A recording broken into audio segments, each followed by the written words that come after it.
Welcome to Sweden, home of H&M, IKEA, Volvo, Ericsson and many other companies. Many e-commerce giants like Spotify or Klarna also have their home here in Stockholm. But we are here to explore the digital signage world, talk with thought leaders. Big names of the digital signage industry have their home in Scandinavia. Scala, for example, was founded 30 years ago, more than 30 years ago in Oslo, in Norway. Or Zeta Display, one of the big four digital signage integrators, called their home Sweden. So join us on our trip. Join us with our talks through Sweden and in Stockholm. Join us and we will start now our tour through Stockholm.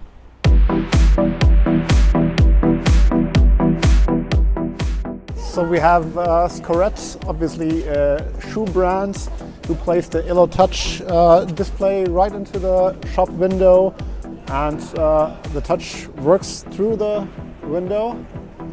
So you can scroll through the online shop here. What we think would be a bit difficult, we don't think you would really log in here in the main shopping street here in Stockholm.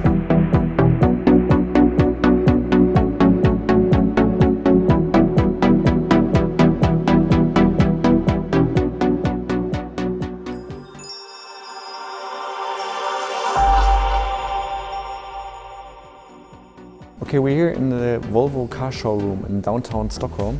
Very different to the dealership we visited. This is like a brand car showroom and it has only a few cars. You have lots of atmosphere in here, you have music and lots of digital in contrast with wooden material. So that's really the technology meets the nature of the Nordics. And what's quite fascinating, it's not only LED on the walls like you can see behind me, but also they have a LED ceiling, which it's supposed to reflect in the content the sky of the Nordics, and then you have the wood of the trees and the technology of Volvo cars. Obviously it's an event space which cannot be really used right now, but right in the middle of Stockholm, quite interesting to see. So there seems to be a future for Innercity Car Showrooms, not so much for selling cars, but really to improve their brand image. The Volkswagen Group has also established showrooms in downtown Stockholm. The spaces of Volkswagen and Audi are only about 5 minutes away and provide, similar to Volvo, a state-of-the-art brand experience. It has the power to shape the identity of a car.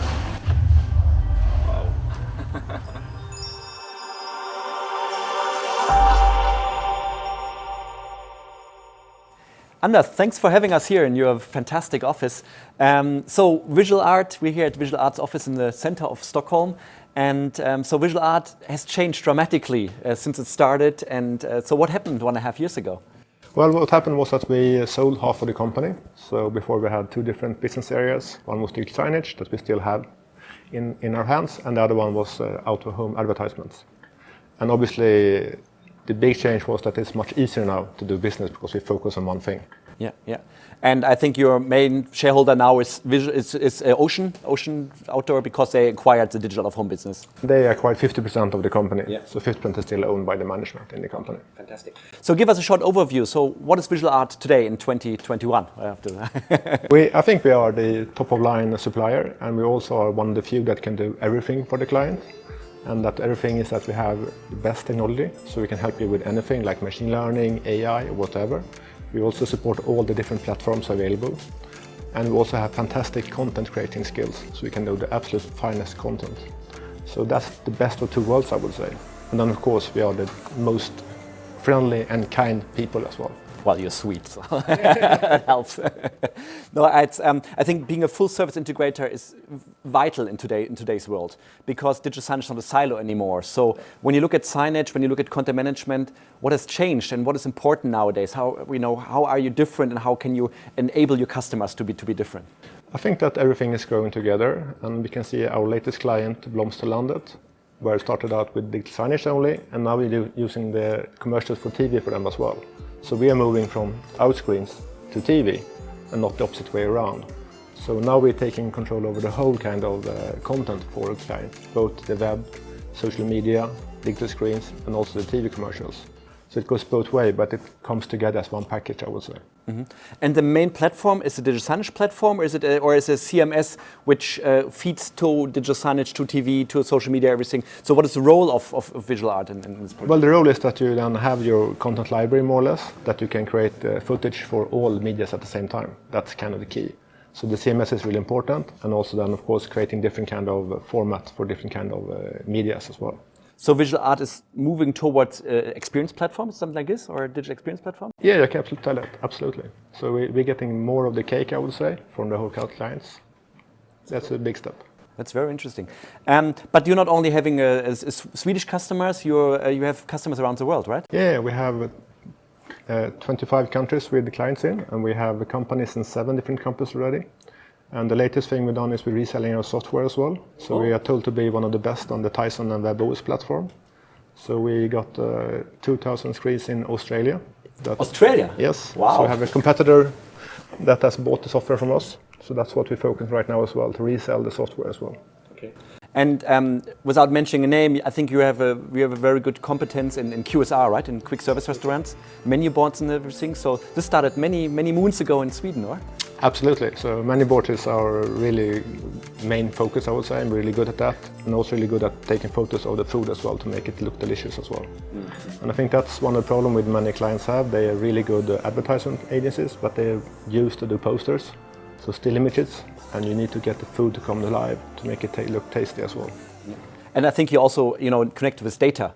I think many years ago you also started an app or so how you can control, or how the restaurant manager can control menu boards and things like this. Yeah, we've done some 2009. McDonald's has been able to change menu boards locally in the stores to support a local football team or something like that. So they could change one of the screens down to support the local football team, and then they give some money if there's a football game that night.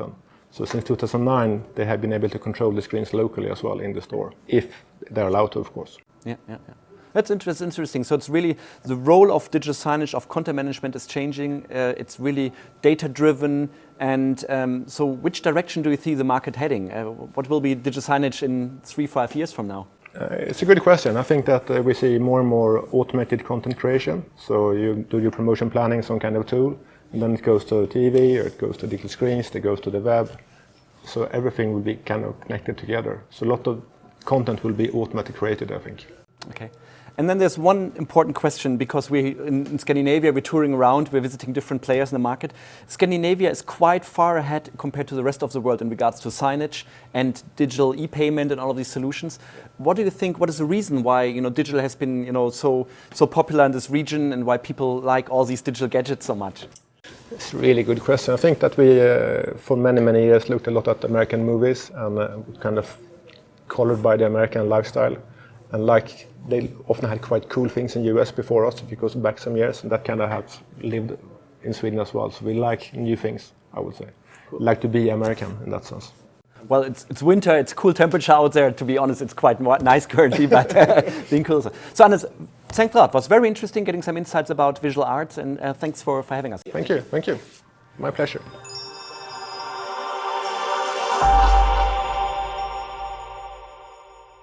Welcome, Fredrik Holmvik. You're an independent digital signage consultant for many years. We've met many times on different conferences, everything. Fredrik, you're currently working for visual art as a consultant, and you have one fashion customer. Unfortunately, we're not allowed to name it, but a famous global fashion customer. And they had the challenge of finding out where to place signage, digital signage, along the customer journey. So what was the project and what were the results? Basically, these guys done a number of installations and a number of screens behind the cashiers, which a lot of fashion retailers do. The content is basically inspirational content to get the right feeling. I'm not saying that's bad, but that's the way they did it. And they had actually 2 questions. Can we drive traffic into the store, and can we increase conversion? So we thought about this for a while, and we decided let's move some screens out to the front and also have some screens in the middle of the store, and maybe forget about the ones behind the cashier screens, as cashier desks. But anyhow, we had all of them, and then we basically took the food retail trick, price promotion. So instead of having this inspirational content, 2/3 of the loop was focusing on 2 different price points and then some inspirational content. So we took socks and we took t-shirts. We were able to drive traffic into the 6 stores which we were trying out with roughly 10%. Wow. Conversion rate on the t-shirts, 8-9%, but the actual range of t-shirts went up 12. So that was impressive numbers. And then we tried to do at the cashier, we tried to do the socks and basically nothing. So it's very interesting to see how you actually can, especially when you're looking at retailers with low conversion. I mean, a fashion retailer roughly have 20% conversion in the store, 15-20%. If you look at food retail, that's 100%. Pharmacies is 100%. Nobody goes to the supermarket empty-handed and leaves it empty-handed. Yeah, there's a reason why you go. Yeah. And so fashion has much more customers just coming there, moving in. You told me you went to Mall of Scandinavia today. I mean, usually you go to Mall of Scandinavia for a reason. You need to buy a couple of things. You visit 4 or 5 stores, you buy in 2 of them. So we were able to move traffic into that store, which was not meant to come there, but for the reason of looking at fashion. So we got more sales out of the t-shirts, we got more people into the store, but the total conversion went down in the store. But they were selling more. So we were dragging people in that haven't seen the brand in that sense. And if you then start talking about the KPI like share of time, I mean, if you go into that store, I strongly believe, I'm quite sure, they will sell more online as well. Mm. Oh yeah, that's today. That's I don't have the data, but, but that's my your gut feeling. Yeah. So it was a very simple example and very successful. Did you find out why LEDs or LCDs were placed at the cashier desk, 10 years ago when they started? I think it was before digital came along, or? Because it's strange, because when you're waiting and you're queuing up already, you cannot go back to a category to buy something. It's really a strange location to put screens. I think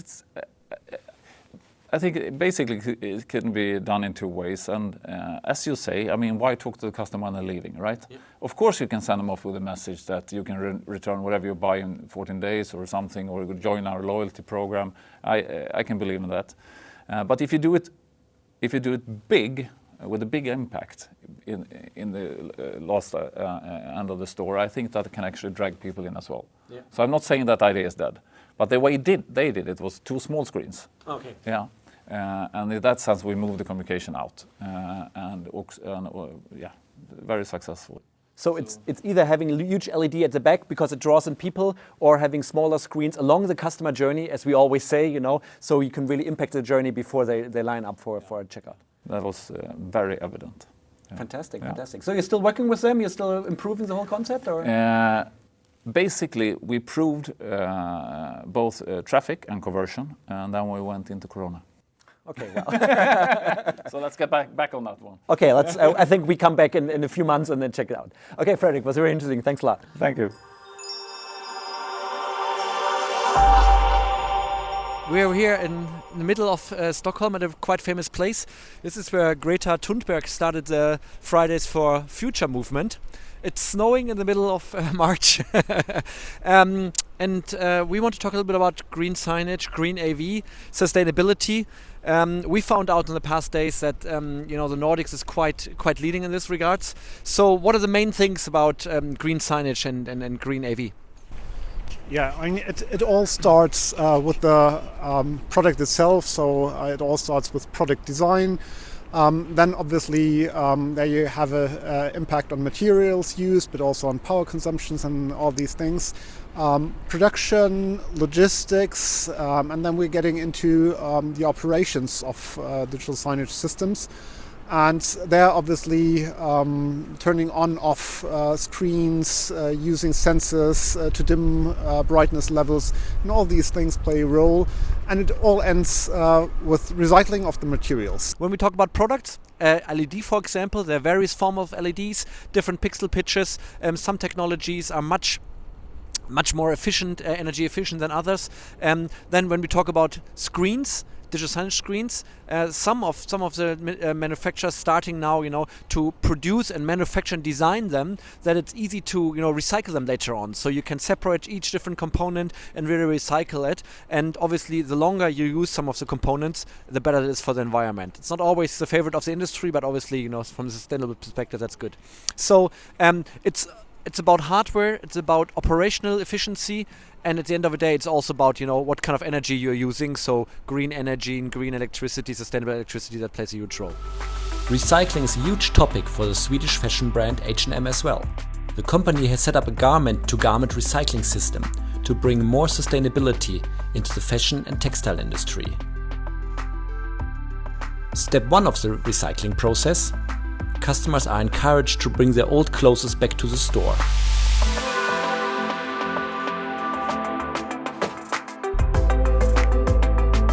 Thank you for making a difference. Stefan Stahl, Chief Marketing Officer at ETAP, explains the win-to-win situation for customers, companies and the society. Collaboration is the thing to do, to work out these things together, and with a large Swedish fashion company, we developed a very interesting solution in the US where their stores compete with each other on how many kilos of textiles that the consumers give back to the store for recycling. And it works the way that it's actually a scale, so that you hand your bag in with your used jeans or t-shirts or whatever it is.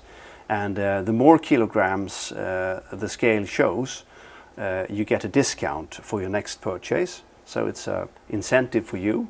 And at the same time, that company also plants trees in South America, depending on how many kilos you give back, which I think is a really, really clever solution, because the win-win for society, the brand, it creates loyalty, of course, and for the consumer. In downtown Stockholm, customers can experience the transformation of post-consumer garments into clean and wearable clothes. 8 98-inch displays with sound clarify the process and the idea of sustainability in H&M. The garment-to-garment recycling system is a mini production line used to process post-consumer garments into sanitized recycled garments. The system uses no water, no dyeing is needed. It involves 8 steps that are carried out in a 40-foot container. First, used garments are sanitized in an ozone chamber to remove microorganisms on the clothes. The used garments are then shredded into their constituent yarns and fiber particles in a fiber opening machine. Next, the shredded material is divided into clumps of fiber, and impurities attached to the clumps are removed in a cleaning machine. The clumps are then carded and aligned in the same orientation, and so become fiber web. The next step involves the fiber web being formed into slivers, and a number of slivers being drawn together to form straightened units with improved evenness. A number of these drawn slivers are fed into a high-speed rotor and spun into single yarn. 2 single yarns are then combined, and this double yarn is fed into a twister machine, which converts the yarn into ply yarn to enhance strength and balance torque. Finally, either new garments are made using a whole garment knitting machine, or knitted fabrics are produced by a flatbed knitting machine. New solutions for more sustainability in the fashion industry. The future of recycling has already begun at H&M in Stockholm.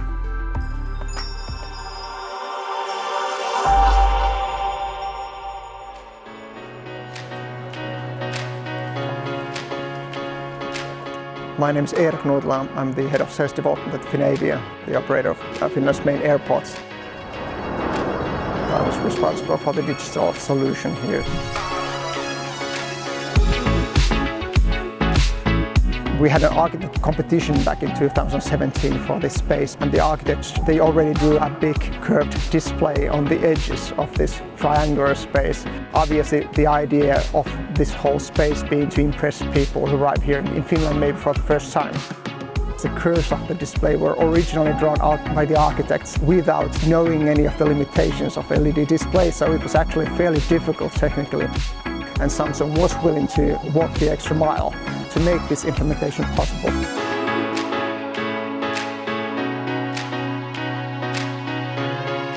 Samsung has cooperated with Scandinavia for years. There are hundreds of displays already installed to the airport. We have proven our technology, both from picture quality and reliability point of view. What we learned here is that demanding projects like this always need extra flexibility from all the partners involved. We cooperated with the industry leaders, AV designer Granlund, system integrator Studiotech, together with Samsung team to make this a success. The level of support Samsung makes available to the integrator is exceptional. When faced with technical difficulties, we always know that help is available. We knew from the start that Augio was going to be something very special. Passengers and business partners, everybody has just been loving the space, so it is a truly impressive place.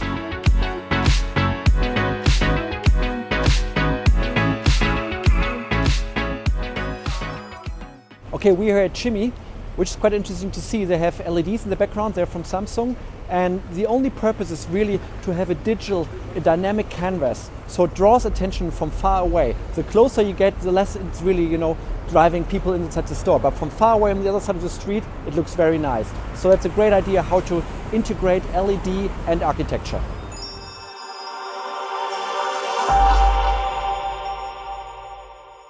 Today we have Linus Kasik here from Epicenter Retail Lab. So tell us a little bit about what is Epicenter Retail Lab? So at Epicenter Retail Lab we are exploring the future of retail. We're asking the question where are retail heading? From a real estate perspective, they are asking what's happening on the ground floor in general. From a retailer's perspective, they have thousands in some cases of stores and wondering what they should do with them and what will the future of their store look like.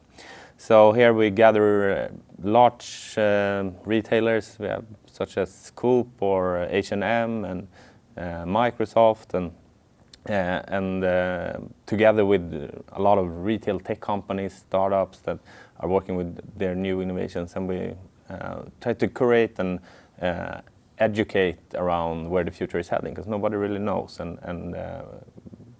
So we gather them in the same environment. We are at the ground floor level, so we have our own experiment store where we can try new concepts, try new tech, and see what's working and what's not.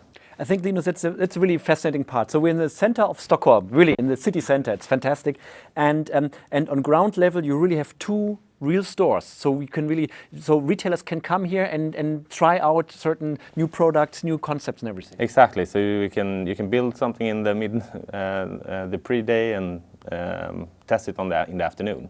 So that's the dynamic we want to create here and are creating here. That's cool. So one store currently, at least, is a Coop, a co-op, like an Amazon Go type of store where you just check in with your mobile phone and go through without a person working there. And the second one is what?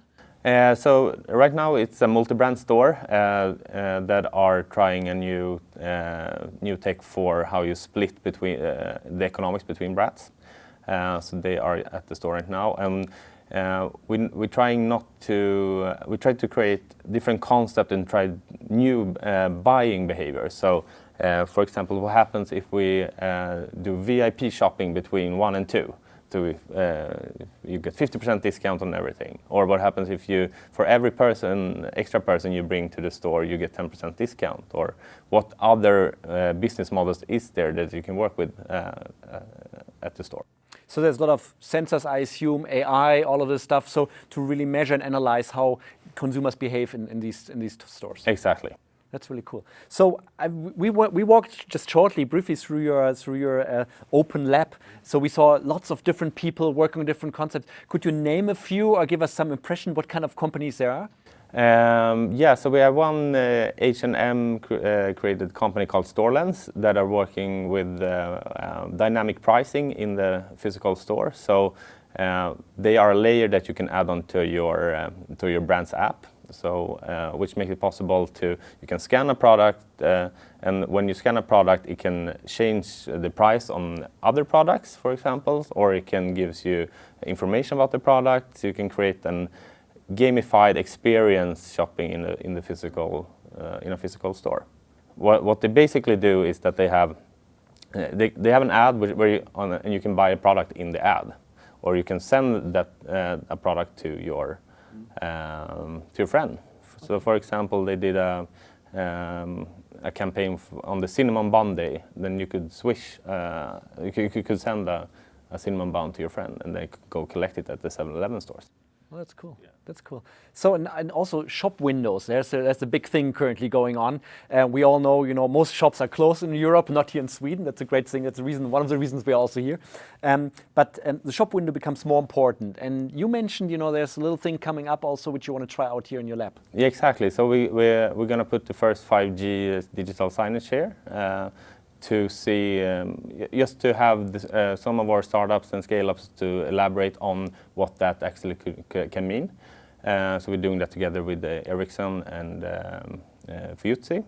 And then we are exploring hybrid reality, you could say, like how we can work with 3D mapping on windows and creating attention to the windows in a new way, without having to put large screens there and so on. How can you scale that?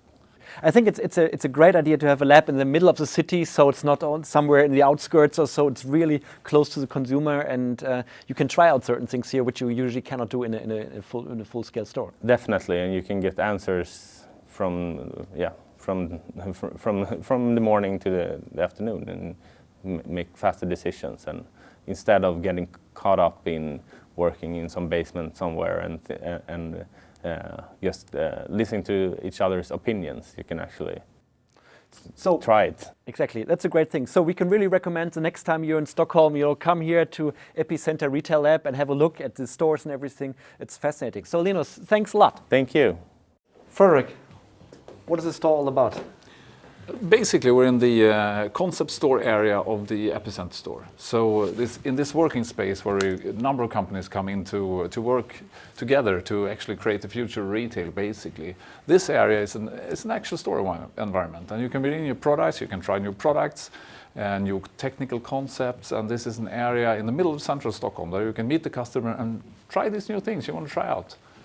And we're looking at here now is a number of different brands available at this point right now. And as Linus told us previously, right now we're trying out different buying behaviors. Mm-hmm. If you come in, if you bring more of your friends, you get more discount, so on and so forth. So numerous things you can try out here. And the most important thing is whatever you come up with, whatever you create, you can bring out here and try in a safe environment. So it's about product and consumer behavior. So the combination of both and how to influence it, right? It's basically, I mean, you bring in X number of technology, right? But there's a reason why you have technology. You want to enhance your performance in some way. And this is a safe way just to try it for the first time in this area where you can have the developers next door and actually look at the customers, look what they do and how they perform with the new thing you're developing. And then you can, whatever works, you can bring further on into your actual stores. And we have a few digital touch points here. They're more or less sensors, and just to find out in a combination of retail, offline and online world, right? More or less. Yeah, it is. I mean, this one is supposed to be a way to actually try on a new product. So if you look at the hair accessories next to you, the idea behind this is actually to take a photo and try the product on. Oh, virtually, virtually in that sense. So there is one idea. There's another one over here. It's a kiosk system. Yeah, I think it's a kiosk system. And there you have a double-sided screen, I assume, right? That looks like. Yes, we have that. That's here as well. And I think there've been a couple of brands in this store trying out new things. And in between, right now, we have a couple of brands in this place. So whatever. So it's a live lab. People come in here, you could try certain things out, and you get immediately feedback on that. Yeah. Cool, fantastic. Thanks a lot. Great. Thank you. So it's a more simple, convenient store. You just take the product, you scan it with your app, and then you can leave the store. It's very simple.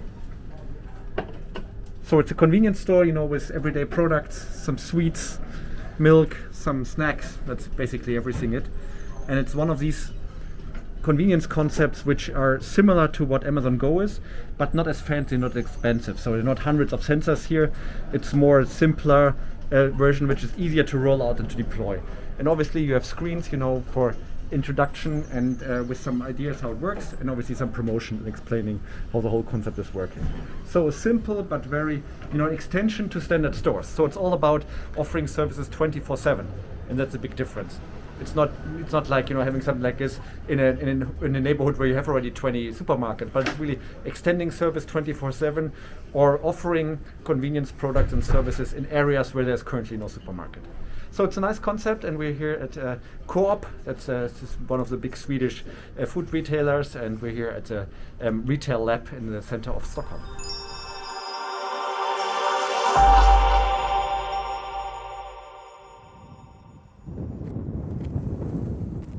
So, Johan Lind is here with us, CEO from Vertisite. I hope I pronounced it right. Yeah, that's good. Every pronunciation is good. Okay, so as long as it's Vertisite, right? Yeah. We are here in the middle of Sweden. Well, not in the south of Sweden, I think, right? Somewhere between Gothenburg and Malmö. Yeah, that's right. What's the location called? It's called Falkenberg. Yeah. Yeah. And that's close to your head office, which is just a few meters down. In Varberg, yeah. In Varberg, exactly. Yeah. Very cool, very good. Good. And we are here because you invited us to come over here to have a look at a Volvo dealership. And this is a very special Volvo dealership. There are how many dealerships of Volvo in Sweden? Around 150 dealerships 150. in the Swedish market, yeah. And this is a dealership, so it's owned and paid for by a dealer, not by Volvo itself. So it's not a shiny showroom somewhere in the middle of Stockholm. This is real country. This is, where people really buy cars, right? Exactly, because I think it's really easy to find that fantastic flagship stores. Yeah. But what we really need to solve is how can we create the future of retail and the best customer experience of tomorrow, which work in 150 locations. Yeah. So it needs to be scalable and needs to be affordable at the end of the day too, right? Exactly, and create a lot of value in the customer meeting. Yeah. Good. So before we go inside, give us a short introduction. How many screens are in here? We saw LED, we saw LCD. So what is some facts? There are 20 different applications, we call it different touch points, that have a specific purpose and specific communication. And I think the screens are around 50 screens in here. Wow, that's a lot. Yeah. Let's have a look, let's go. So we're inside the dealership and this is the welcome desk, right? Exactly. And we continue to talk about the heritage, like the brand experience. We also have, you can say, digital communication that tries to streamline all the communication that's connected to your life with your car. It's about the applications, it's about financing, it's about the local dealership communication to their related services. And it's really important to have that communicated in a way that you can say is uniform and connected to the Volvo brand in the right way. Yeah. And so here we come to the lounge. That's usually where people wait, I assume, before they meet with their salesperson or so. So that's really, it's in contrast to to a typical store. It's warm colors, it's comfortable or so. So we also have a screen there. So what is the main purpose of the screen? Yeah. So we really want to welcome people here to sit down. So if you have your car on service, we have 2 people working on your car. That means that 90% of the time we will be finished within an hour. So you can sit here, you can connect to the Wi-Fi, you can have a coffee. But we can also start here in the customer journey if you're a new customer that we want to convince about why choose Volvo. The customer journey starts at home, right? Yeah. So you probably spend 2 hours starting to configure your car in the sofa. That's quite interesting because 90% of the people, configure the car at home already. And there's some nice statistics to it. In the past, people went on average 7 times to a dealership before buying a car. Today, it's only 1.5 times. Exactly. So the dealer has only one opportunity to convert the customer. Exactly. That means that there are fewer people walking in, but the value when you step in here is much bigger. We also have a sales tool. Okay. So it's an iPad. It's a basic iPad. Yeah, exactly. So you can, for example, explain because you maybe have. You can look at in the infotainment system. You can look at services, accessories, and stuff. And you can share it with me on a big screen, right? Exactly, that's how it works. So we can keep social distancing in times like this. It's important. Yeah. And look at the screen, and you can show me and introduce me to the USPs of Volvo and to special features and everything. Exactly, that's exactly how it works. That's cool. What's quite unusual are the ceiling suspended screens. That's quite unusual for a car dealership, or? Exactly. What we try to achieve is to create the right atmosphere connected to the brand. Okay. So you can say that Volvo has moved from being very rational to more of an emotional lifestyle brand. And in your journey, you want to have the same experience of the brand regardless of you're on social media, online, or at the dealership. We have a few screens, so a buy stand, with all the technical information, and then we have the car configurator, right? That's exactly. the main car configurator. And this, the car is the hero. So, the digital can never replace the car. Yeah, that's true. That's where the emotions are, right? Yeah. And also we want to be able to show you additional sales like accessories that fits your lifestyle. And we can continue to build on your car, which I looked at home on touchscreens. And we can, when we are finished with that, we can just cast your screen onto the wall. Yeah. Cool. And can I also continue the customization I did already at home? The configuration, so I can scan it or so, or continue what I've done already at home? You continue the journey which you start at home on your iPad. You continue it here, and you can also start here and finish it at home. If you look at Volvo, they actually changed their whole business model from selling the car to the dealership to have an agency agreement with the dealers. Yeah. So all new cars will actually be sold by Volvo because Volvo wants a relationship to you as a customer. Yeah. And they will share the revenue with the dealer. Absolutely. Yeah. And that's very interesting. Not only Volvo, most other car brands are also doing that currently, because it's also, you can now book, over the air, while you own the car, you can, get some more features or so. And so that's a new relationship. So it's more, a direct brand end user relationship and not with a dealer anymore. Exactly. So I think the way of how you get the car and how you own or use the car, get access to the car, will change a lot in the coming years. And access to the data, which is really, really important. Exactly. We have configured the car, I've ordered it with Volvo, and it's presented here and I want to pick it up. Yeah. So what does it mean? I get this special, in the past, you just got your key and you said, have a nice day, and hopefully to see you soon for after sales or so. But now it's a whole experience, right? Yeah, that's what's because changing. You expect more. It's one of the most expensive things you have in your life. So it should be like a really great moment for you. So Emil, great to have you here. You're responsible for the Volvo experience at Vertiside, right? Yeah. Cool, that's cool. So we're here in this, pickup area. How do you call this area? How do you call this zone? Delivery area. Delivery area, but it's a little bit more than just, taking the car and going home, because there's so many different features nowadays in cars. So you need to explain them to the new car owner. Exactly. And I think the thing always starts here. You punch in the license plate number, right? Yeah. Could you show that to us? Of course. So just enter the license plate and click confirm.